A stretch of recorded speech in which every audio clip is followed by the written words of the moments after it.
Uniform civil code आएगा, शादी विवाह की जो मिनिमम उम्र है वो एक बराबर हो जाए। कोड आएगा, ग्राउंड्स ऑफ डिवोर्स और प्रोसीजर ऑफ डिवोर्स सबके लिए समान हो जाए। यूनिफॉर्म सिविल कोड आएगा, ग्राउंड्स ऑफ मेंटेनेंस और प्रोसीजर ऑफ मेंटेनेंस सबके लिए समान हो जाए। यूनिफॉर्म सिविल कोड से ग्राउंड्स ऑफ एडॉप्शन और प्रोसीजर ऑफ एडॉप्शन ये भी सबके लिए एक समान हो जाए। सिविल कोड से एक पति एक पत्नी का नियम सबके लिए अनिवार्य हो जाए। यूनिफॉर्म सिविल कोड से भरण पोषण का अधिकार भी सबको मिल जाए। का अधिकार, बच्चे के भरण पोषण का अधिकार। यूनिफॉर्म सिविल कोड से माता पिता की देखभाल का अधिकार भी सभी बहन बेटियों को मिलेगा। यूनिफॉर्म सिविल कोड से प्रॉपर्टी राइट सबको एक समान हो जाएगा। बंगाल की सरकार भी यूसीसी लाने की तैयारी कर रही है। उत्तराखंड में पहले आ चुका है, गुजरात में पहले आ चुका है, अब असम में भी प्रक्रिया चल रही है, मध्य प्रदेश में भी प्रक्रिया चल रही है, महाराष्ट्र में भी प्रक्रिया चल रही है और गुजरात बंगाल में भी प्रक्रिया शुरू हो गई है। यूनिफॉर्म सिविल कोड आएगा, शादी विवाह की जो मिनिमम उम्र है वो एक बराबर हो जाएगी।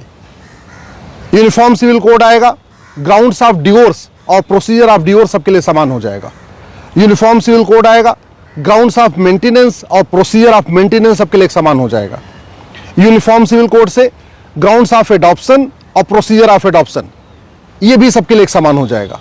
यूनिफॉर्म सिविल कोड से एक पति एक पत्नी का नियम सबके लिए अनिवार्य हो जाएगा।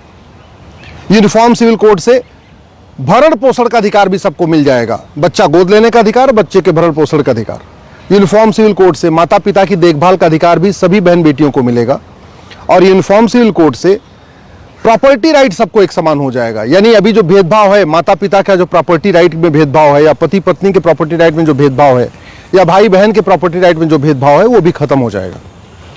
बहुत अच्छा है, ये संविधान में बहुत लंबी चर्चा के बाद आया था, लेकिन इसमें एक कमी है जो अभी भी यूनिफॉर्म सिविल कोड लागू हुआ है, उत्तराखंड में लागू हुआ है या गुजरात में लागू हुआ है। ये तो लिखा हुआ है कि क्या क्या होना है, क्या क्या करना है, लेकिन ये नहीं लिखा हुआ है कि जो इसको फॉलो नहीं करेगा उसको दंड कितना मिलेगा।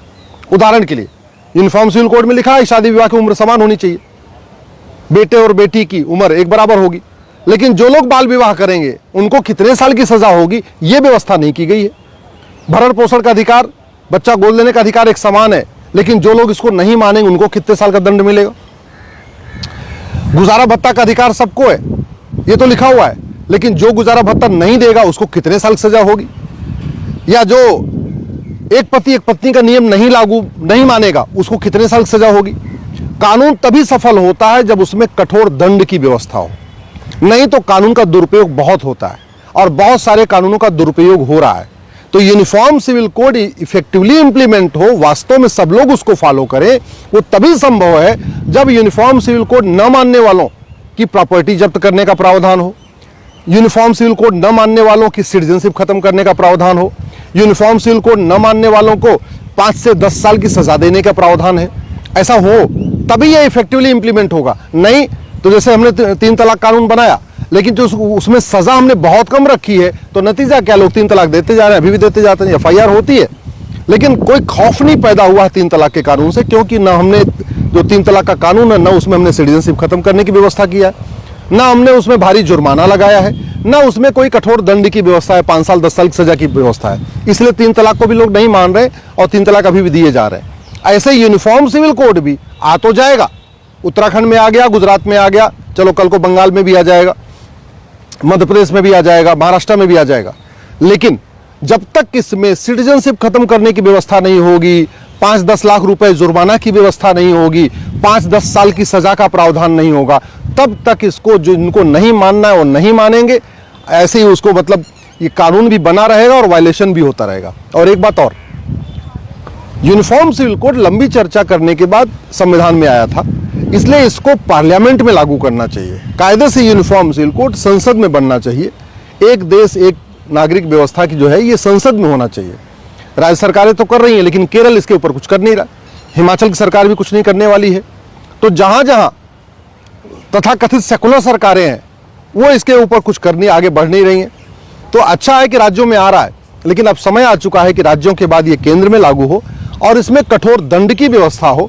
जो यूनिफॉर्म सिविल कोड न माने उसकी सिटीजनशिप खत्म करने की व्यवस्था हो, जो यूनिफॉर्म सिविल कोड न माने उसको 5 से 10 लाख रुपए के जुर्माना की व्यवस्था हो, जो यूनिफॉर्म सिविल कोड न माने उसको 5 से 10 साल की सजा का व्यवस्था हो, तभी ये इफेक्टिवली इंप्लीमेंट हो पाएगा। नहीं तो कानून बन भी जाएगा, जिनको नहीं मानना वो नहीं मानेंगे। और सबसे इंपॉर्टेंट, किसी भी यूनिफॉर्म सिविल कोड में अभी तक जो लागू हुई है उसमें हम दो की व्यवस्था तो है, एक पत्नी की व्यवस्था है, लेकिन उसमें जनसंख्या नियंत्रण की व्यवस्था नहीं है। जनसंख्या नियंत्रण के बिना ये यूनिफॉर्म सिविल कोड का कोई फायदा नहीं है। भारत की सबसे बड़ी समस्या पॉपुलेशन एक्सप्लोजन है, और पॉपुलेशन एक्सप्लोजन रोकने के लिए इस यूनिफॉर्म सिविल कोड में कोई अरेंजमेंट नहीं रखा गया। इसलिए मैं सरकार से निवेदन कर रहा हूं, बंगाल सरकार से भी निवेदन कर रहा हूं, जब आप यूनिफॉर्म सिविल कोड की तैयारी कर रहे हैं, हालांकि उत्तराखंड सरकार ने नहीं किया, गुजरात सरकार ने नहीं किया, जिन सरकारों ने अभी तक लागू किया उन्होंने पॉपुलेशन कंट्रोल की व्यवस्था नहीं किया, लेकिन मैं बंगाल सरकार से निवेदन कर रहा हूं कि इसमें हमारे दो की व्यवस्था करिए। एक्सेप्शन कंडीशन में आप तीसरे बच्चे की छूट दे दीजिए, लेकिन जो 3 से ज्यादा बच्चा पैदा करे उसको कठोर दंड की व्यवस्था करिए, उसकी सिटीजनशिप खत्म करने की व्यवस्था करिए, 10 साल की सजा का उसमें प्रावधान रखिए, 10 लाख रुपए जुर्माना का प्रावधान रखिए। नहीं तो जो जनसंख्या विस्फोट हो रहा है ये यूनिफॉर्म सिविल कोड से नहीं रुकेगा, अगर इसमें हमने पॉपुलेशन कंट्रोल का प्रोविजन नहीं जोड़ा तो।